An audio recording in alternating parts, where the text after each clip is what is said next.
এই দুনিয়া শুধু রহস্যে ভরা নয়, কখনো কখনো এতটাই মজার জিনিস চোখে পড়ে যা দেখলে হাসবেন নাকি অবাক হবেন সেটাই বুঝতে পারবেন না। আজকে আমি আপনাকে নিয়ে যাচ্ছি এমনই কয়েকটি দেশে যেখানে ঘটে এমন আজব, অদ্ভুত আর হাস্যকর ঘটনা যেগুলো শুনে আপনি অবাক না হয়ে পারবেন না। জাপান। আপনি যদি কখনো জাপানে যান আর রেস্টুরেন্টে ঢুকে দেখে ফেলেন চমৎকার বিরিয়ানি বা আইসক্রিম, সাবধান, হুট করেই খেতে যাবেন না। এগুলো আসল না, সব প্লাস্টিক দিয়ে বানানো খাবার। এক একটা দেখলে এমনই আসল মনে হয় যেন এখনই কামড় দিতে ইচ্ছে করে। তারা মজা করে বলে, আমরা খাওয়াই না, আমরা শুধু দেখাই। আর সবচেয়ে মজার বিষয়, এই প্লাস্টিক খাবারের জন্য আবার আলাদা বাজারও রয়েছে। তবে ভুল করে এসব খাবারে কামড় দিবেন না, তাহলে দাঁত আর আস্ত থাকবে না। ফিনল্যান্ড।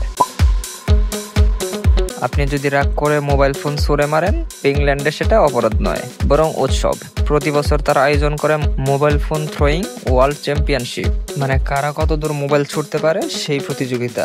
পুরনো ফোনের কোনো দাম নেই, ফেলে না দিয়ে ছুঁড়ে মারুন আর জিতে নিন পুরস্কার। ভাবুন তো একবার, আপনার পুরনো ফোন দিয়ে যদি আপনি এমন পুরস্কার জিততে পারেন, তাহলে সেটা কত মজার বিষয় না হতে পারে। চীন। চীন এমন এক দেশ যারা কপি করতে উস্তাদ। তারা শুধু মোবাইল বা ব্র্যান্ড নয়, পুরো শহর কপি করতে পারে। চীনের ভেতর একটা জায়গার নাম থিমস টাউন। এখানে আপনি দেখবেন লন্ডনের টাওয়ার, ব্রিজ, লন্ডনের রাস্তা, এমনকি লাল টেলিফোন বুথও রয়েছে। এক কথায় লন্ডনের ছোট ভাই। তারা বলে আমরা ইউরোপে যেতে পারি না, তাই ইউরোপকেই এখানে নিয়ে এসেছি। স্কটল্যান্ড।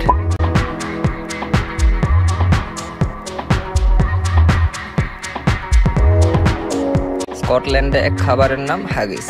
সেটা কি জানেন? ভেড়ার পাকস্থলী, কলিজা আর ফুসফুস মিশিয়ে রান্না করা হয় এক বিশেষ খাবার। আর এটা শুধু তারা খায় না, গান গায়, কবিতা পড়ে, এমনকি হাগিস উৎসব করে। কলিজা আর ফুসফুস এতটুকু তো ঠিকই ছিল, কিন্তু পাকস্থলী আসলো কোথা থেকে? আপনি এক খাবার ক প্লেট খেতে পারবেন তা অবশ্যই কমেন্টে জানাবেন।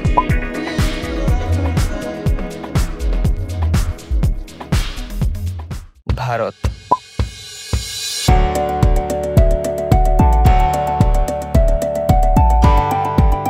ভারতের রাজস্থানে প্রতি বছর এক বিশেষ উৎসব পালন করা হয়, ক্যামেল ফেস্টিভ্যাল। সেখানে উটেরা পরে গয়না, রঙিন কাপড় আর মাথায় টুপি। তারপর তারা হাঁটে মডেলের মতো। মিউজিক বাজে, ক্যামেরায় ক্লিক ক্লিক সাউন্ড হয়, যেন মনে হয় কোনো নায়ক বা নায়িকা ফ্যাশন শো করছে। কিন্তু না, তা হলো উট ফ্যাশন শো। আর মজার ব্যাপার হলো, বিজয়ী উট পায় মেডেল, মালিক পায় অর্থ, আর পুরো গ্রামের গর্ব হয়ে ওঠে।